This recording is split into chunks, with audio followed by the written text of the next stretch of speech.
Free speech has been one of the great movements of the last 200 years. It's guaranteed liberal policies and democracy throughout the world. So what are we doing in New Zealand? Are we helping underwrite and guarantee the continuance of free speech? Well, I would argue no, we're not. We're seeing the judiciary is starting to roll back the essential rights of people to question the justice system. In fact, even see its transparency at work.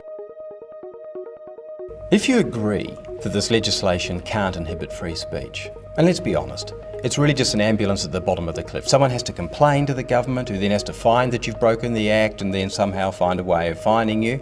Well, if you agree that it doesn't inhibit free speech, the question is, how far does free speech take you? How far can you go with it? And who's listening? Now that the consumer is embroiled in this enormous spectrum of media, do they live in the long tail, or are they still at the pointy end of the curve, where they're looking at much the same programs, listening to the same radio shows, reading the same books and magazines as their friends?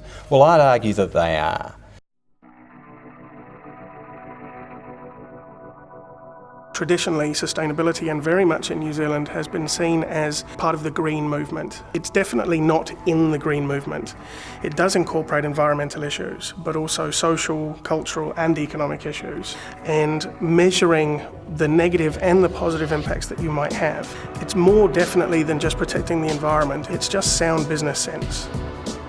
There is an enormous opportunity and need within the sustainability movement to get sustainability people hooked up with communications people, because at the end of the day, I know about corporate sustainability. What I don't know is what I don't know, which is about communications.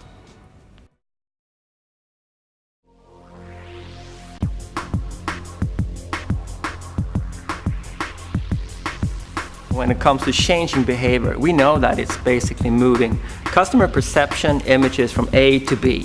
Why is that so hard, really? And isn't it funny that it takes so long to build up this relationship with your customer and your partner, changing the behaviors that we put in every day, but then suddenly it just goes like that. It drops or you gotta win. Why is that?